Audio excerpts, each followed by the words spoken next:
On Christmas Day, Washington tells his army to prepare. After months of defeat and loss, they understand his purpose. The army will now take the offensive. They will be crossing the Delaware back to New Jersey. Shortly before departing, Washington has American Crisis read aloud. Let it be told to the future world that in the depth of winter, when nothing but hope and virtue could survive, that the city and the country, alarmed at one common danger, came forth to meet and to repulse it. Time hath found us. Thomas Paine. It will be a monumental task. Washington's men must ford a near-frozen river in a blizzard and get across fast enough to take the enemy before dawn by surprise.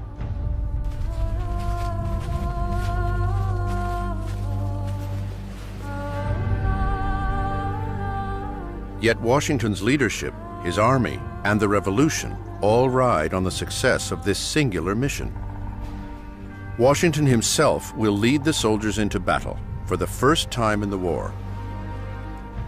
The general knows that if they fail, there will be no more chances. At 11 p.m., the boats begin to cross. It will be harder than they had even imagined. It was as severe a night as I ever saw. The frost was sharp, the current difficult to stern, the ice increasing, the wind high, and at 11 it began to snow. It was only with the greatest care and labor that the horses and artillery could be ferried over the river. Captain Thomas Rodney, Continental officer. It takes most of the night to get the army over. It costs them severely in time.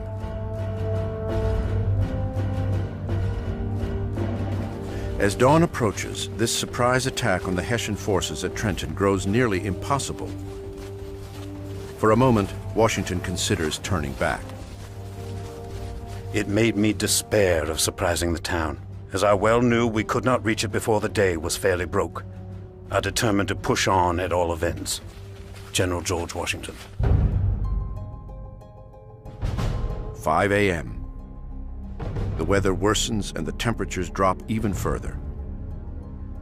The soldiers, some with only rags on their feet, begin to succumb to the elements.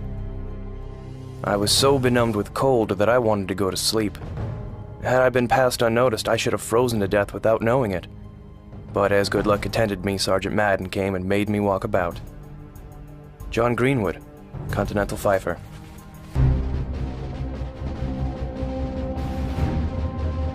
In a swift move, he catches the Hessians off guard. It sets off a fierce battle. Hessian soldiers scramble to grab their muskets and meet the enemy.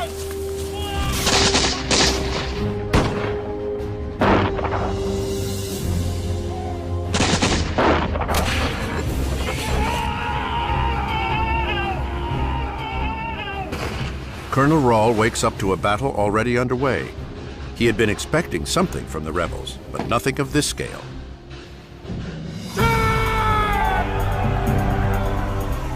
Nor is this the same army the Hessians once met in New York.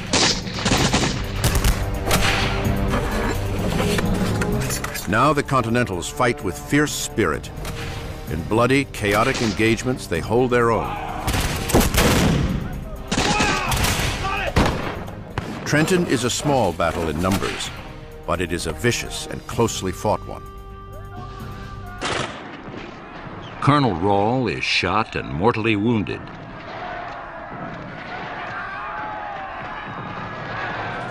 His men lay down their weapons and surrender. There would later be rumors that the Hessians had been partying. In fact, they fought nobly, but were soundly defeated. The myth is that the Hessians were drunk, that they were celebrating Christmas, that their commander was drunk, and I think none of that was true. The Hessians fought with great courage. Their officers led them with great resolve. The Battle of Trenton is over in less than 2 hours. 22 Hessians are dead and nearly 900 captured. Washington describes American casualties as very trifling. The victors and their prisoners march back up river and cross the Delaware again. They reach camp in Pennsylvania, exhausted, ill, malnourished. But they had marched 20 miles, defying both the weather and the odds. News of the battle spreads through the colonies. It really suddenly gave them a new sense of the possibility of a revolution that many of them thought had been lost. And the word began to spread. Now they saw that there was an army that had looked the enemy in the face and won. And this just gave a huge surge of courage. The news also reaches the British and General Howe. The unfortunate and untimely defeat at Trenton has thrown us farther back from the great encouragement it has given to the rebels. Howe orders General Cornwallis to return to New Jersey with 8,000 men. Meanwhile, Washington convenes a war council with his top aides. They decide to cross the Delaware again to take full advantage of the British confusion. The weather has gotten even worse. Bitter cold, deep snow. The Delaware has nearly frozen over, making another crossing even more difficult than the first. But in the final days of 1776, Washington's army again makes its way across the Delaware into New Jersey. Many enlistments will expire at the end of the year, and Washington implores his men to stay. December 30th, 1776. Washington and his army are in Trenton, where they had defeated the Hessians just 4 days earlier. They expect to be attacked from the north. 10 miles up the road, thousands of British and Hessian troops are gathering in Princeton, preparing to march to Trenton. Washington positions some of his men halfway between Trenton and Princeton. Their assignment is to delay the inevitable British advance. Back in Trenton, Washington's forces are ready. January 2nd, 1777. The rebels' newfound confidence is about to be tested. General Cornwallis and a massive force are marching toward Trenton, eager for an all-out battle.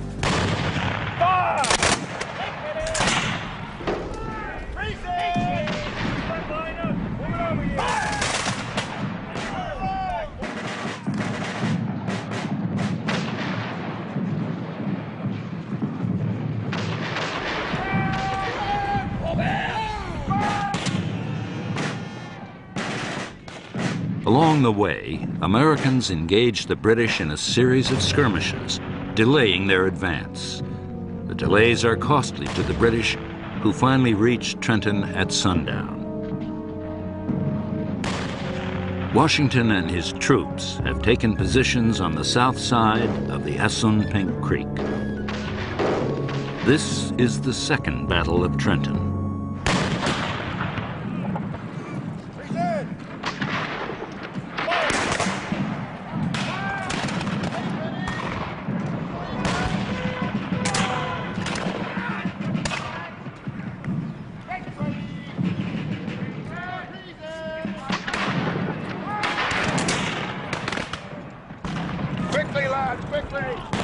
Three times the British attack the Assunpink Creek Bridge. 3 times they are repelled, taking heavy casualties.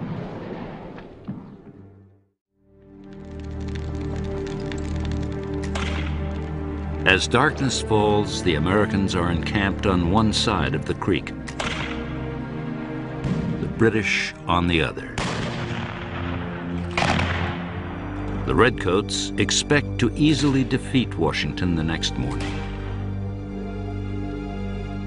In the night, Washington had some of his men build fires, and they could hear sounds of digging. They thought, oh, the Americans are entrenching there on the hill. No, they're trying to keep warm with all these fires.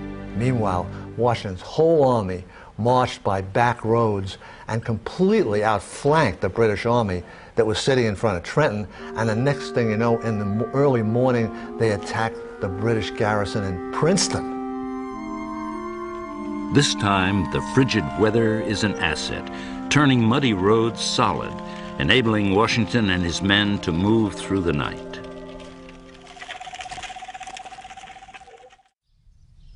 It is dawn, January 3rd. American General Nathaniel Greene is leading his troops on Quaker Road, heading north to Princeton. A mile and a half from town, they encounter British troops heading south.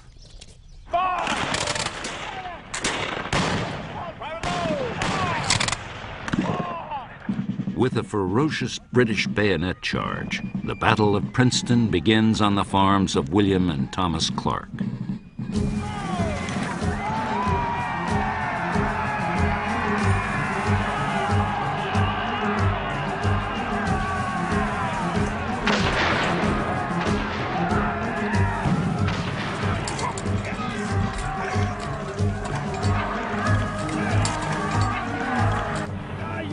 In the midst of the chaos, Washington arrives with reinforcements and inspiration. He rode down the line between the British and the Americans and gave the order to fire while he was right there in between the two lines. And one of Washington's aides, Colonel Fitzgerald, put his hat over his head, over his face, like that, because he thought sure Washington was a dead man. And this huge billow of smoke rose from the muskets on both sides. And when it cleared away, there was Washington, still on his horse. It was just miraculous. The Battle of Princeton is another stunning American victory, another cause for hope. General Nathaniel Greene wrote about the startling turn of events. The two late actions at Trenton and Princeton have put a very different face upon affairs. And a good many British officers began to doubt that the American war was winnable. And this only a few weeks after they thought that it had been won. Following victory at Princeton, George Washington decides to march north to Morristown, New Jersey. He will spend the winter with his wife Martha and his most trusted officers, rebuilding the army, planning future strategy. The war is certainly not over. There will be 6 more years of fighting. But there has been a remarkable turnaround. A British historian later summed up the battles of Trenton and Princeton. It may be doubted, he wrote, whether so small a number of men ever employed so short a space of time with greater and more lasting effects upon the history of the world. If the Americans had failed at Trenton and Princeton, or either one of them, they would have become peaceful, submissive, obedient servants of His Majesty George III, and the whole marvelous spirit of independence and liberty that has animated this country would have really vanished. In those 10 days, as 1776 gave way to a new year, despair gave way to hope. Gloom was replaced by confidence, and a new nation, still in its infancy, was beginning to stand on its own. After losing Philadelphia to the British, Benjamin Franklin needs a decisive victory at Saratoga to convince France to back the rebels. His job is essentially to make it appear to the French that the American cause is a viable one and that the Americans can win this contest. Those are all of them, at that point, fictions. A declaration of war between France and England would change what was once a colonial uprising into a world war.